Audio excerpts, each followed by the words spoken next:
दोस्तों स्वागत है आपका अपने YouTube channel ABC learning hub में।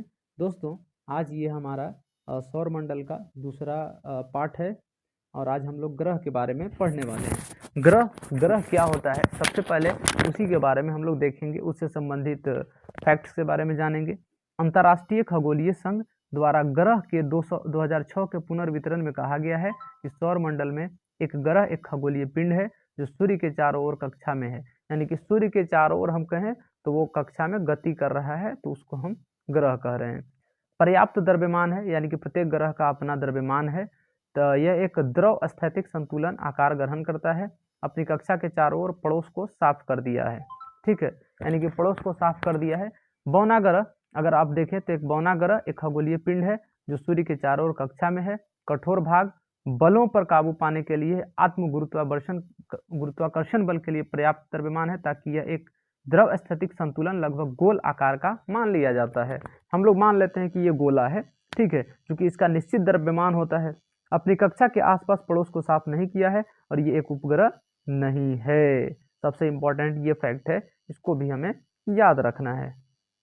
अगर हम बात करें प्यारे दोस्तों कि सूर्य के ग्रह कौन कौन से हैं, तो याद रखिएगा 8 गो ग्रह है जो निश्चित कक्षाओं में चक्कर लगाते हैं। पहला है बुध, दूसरा है शुक्र, तीसरा है पृथ्वी, फिर है मंगल, फिर है बृहस्पति, फिर शनि, यूरेनस, नेपच्यून। इतना याद रखना है आपको। इसके अलावा बौने ग्रह कौन कौन है? एरिस है, प्लूटो है, होमिया है, मैकमेक है, साइरस है। प्लूटो को भी हालांकि ग्रह में शामिल किया गया था, लेकिन 2006 में जो है प्लूटो को ग्रह के श्रेणी से हटा दिया गया था, तब जाकर के टोटल 8 ग्रह ही बचे ना, उससे पहले 9 था। लेकिन प्लूटो को जब 2006 में हटाया गया तो टोटल ग्रहों की संख्या कितनी बच गई? 8 बच गई। ठीक है दोस्तों, ग्रहों को 2 पार्टों में डिवाइड किया गया है। सबसे पहला आंतरिक ग्रह और दूसरा है बाहरी ग्रह। अगर आंतरिक ग्रह में देखें तो 4 ग्रह आते हैं, बुध, शुक्र, पृथ्वी और मंगल। बुध, शुक्र, पृथ्वी और मंगल। और बाहरी ग्रह में जो है वो बृहस्पति, शनि, यूरेनस, नेपच्यून और प्लूटो, यानी कि इसमें टोटल मिला करके अगर हम बात करें तो 5 ग्रह आते हैं और इसमें 4 ग्रह आते हैं। इसमें कॉमन क्या है प्यारे दोस्तों, ध्यान से समझिए। इसमें कॉमन कोई दिख रहा है आपको? नहीं दिख रहा है। मंगल, पृथ्वी, शुक्र, बुध, बृहस्पति, शनि, यूरेनस, नेपच्यून और प्लूटो। हालांकि हम अभी आपको बता चुके हैं कि प्लूटो को ग्रह की श्रेणी से बाहर कर दिया गया है और इसे बौना ग्रह मान लिया गया है। ठीक है, बौना ग्रह 2006 में इसको हालांकि हटा दिया गया था। ठीक है, लेकिन फिर भी इसके बारे में दे दिया है थोड़ा सा, कोई बात नहीं है, हम लोग इसके बारे में थोड़ा सा जान लेंगे। प्लूटो क्या एक बौना ग्रह है। ठीक है दोस्तों, सबसे इंपॉर्टेंट पॉइंट ग्रह के बारे में क्या है वो समझते हैं।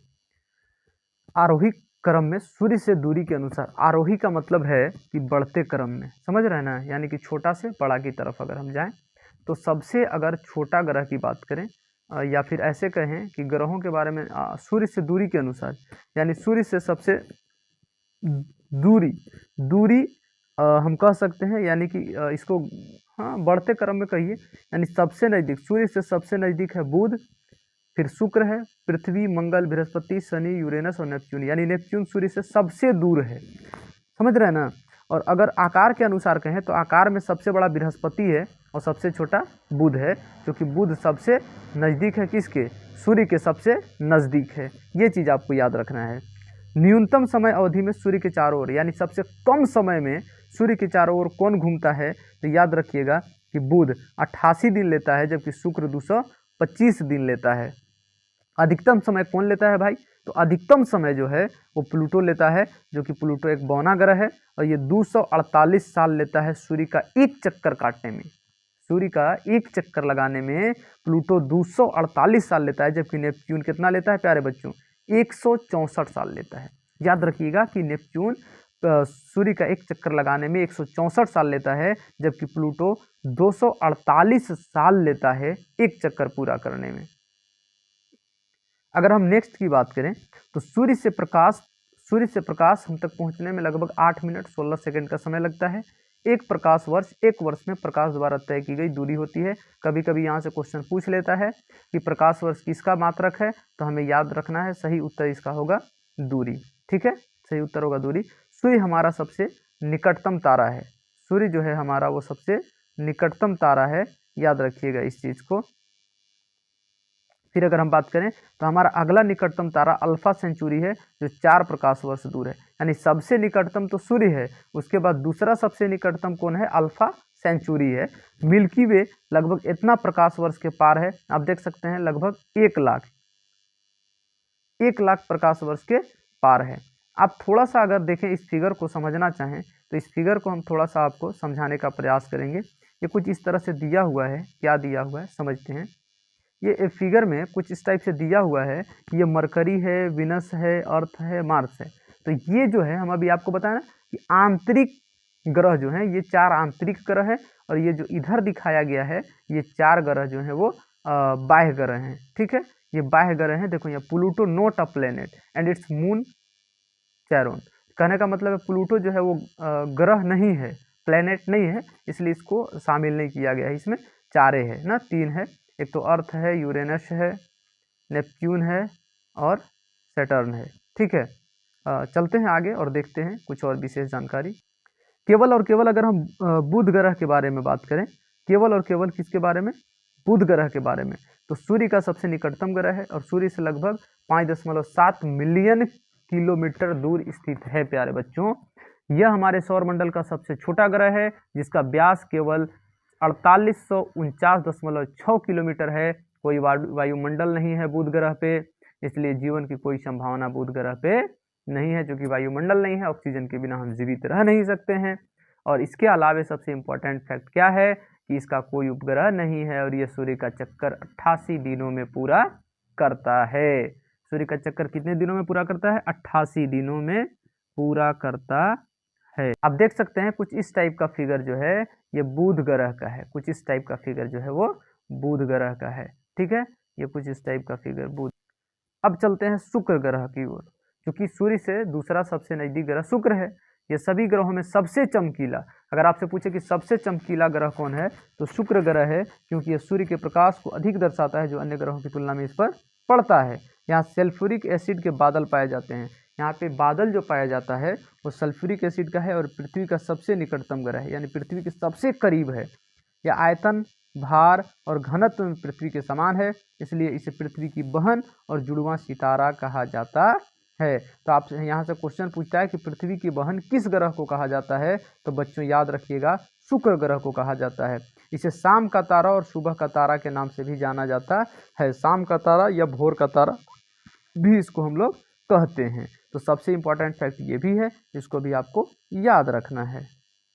अगर हम नेक्स्ट की बात करें तो शुक्र का बादल क्षेत्र नारंगी का है, यानी कि शुक्र का जो बादल क्षेत्र होता है वो नारंगी कलर का है, इसलिए इसे नारंगी ग्रह के रूप में भी जाना जाता है। तो यहाँ से क्वेश्चन बनता है कि नारंगी ग्रह किसे कहते हैं, तो नारंगी ग्रह याद रखिएगा कि शुक्र ग्रह को कहते हैं। यह पूर्व से पश्चिम की ओर घूमता है, जबकि पृथ्वी पश्चिम से पूरब की ओर घूमती है, यानी कि जस्ट पृथ्वी के अपोजिट घूमती है कौन? शुक्र ग्रह पूर्व से पश्चिम की ओर घूमती है। इसका कोई उपग्रह या चंद्रमा नहीं है। जिस तरह से हम लोगों ने देखा कि बुध का कोई भी उपग्रह या चंद्रमा नहीं था, उसी तरह से शुक्र ग्रह का भी कोई भी उपग्रह नहीं है। दोस्तों, तीसरा और सबसे इम्पोर्टेंट जो ग्रह है वो है पृथ्वी, क्योंकि हम सबको पता है कि पृथ्वी जो है ना, पृथ्वी जो है वो सबसे इम्पोर्टेंट है, क्योंकि इसी पे पूरा जीवन व्याप्त है। दूरी के अनुसार यह सूर्य से तीसरा है, यह 5वां सबसे बड़ा ग्रह है। यह सूर्य से इतना मिलियन यानी 148.8 मिलियन किलोमीटर दूर है। ये 24 घंटे में अपनी धुरी पर घूमता है, यानी कि अपनी धुरी पर, अपने अक्ष पर घूमने में ये 24 घंटा लेती है, और सूर्य के चारों ओर घूमने में 365 दिन 5 घंटा 42 मिनट का समय लेती है। इसे नीला ग्रह कहा जाता है। यह एकमात्र ग्रह जहाँ अनुकूल वातावरण के कारण जीवन मौजूद है, और इसका व्यास 12,733.2 किलोमीटर है।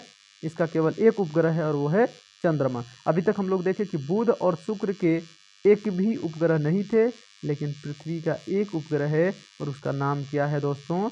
चंद्रमा नाम है। ठीक है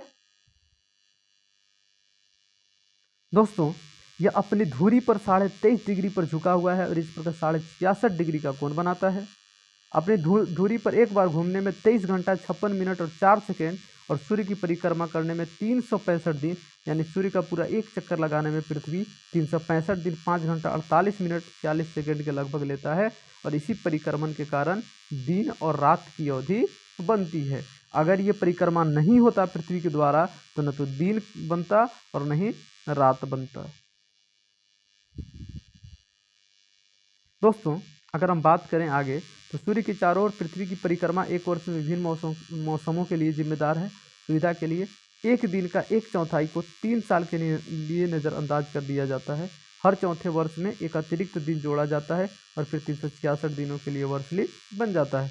यानी कि जो 5 घंटा 6 मिनट 42 मिनट लगभग होता है वो कुल मिला के 4 साल में एक दिन बना देता है, 24 घंटा बना देता है।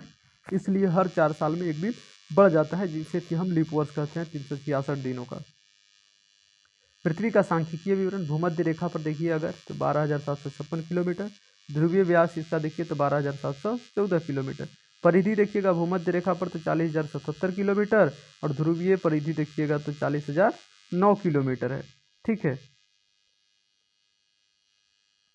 दोस्तों, अगर घनत्व देखें तो 5.52 ग्राम प्रति घन सेंटीमीटर है और इसका आयु लगभग 4.6 बिलियन वर्ष है। यानी 4.6 बिलियन वर्ष पूर्व पृथ्वी का निर्माण हुआ होगा। ये पृथ्वी का आप आकार देख सकते हैं। ठीक है, इस तरह से ना। चलते हैं आगे और देखते हैं कि क्या दोस्तों बाकी हम अगले वीडियो में लेकर के आएंगे। फिलहाल हमें इजाज़त दीजिए। नमस्कार, जय हिंद, जय भारत।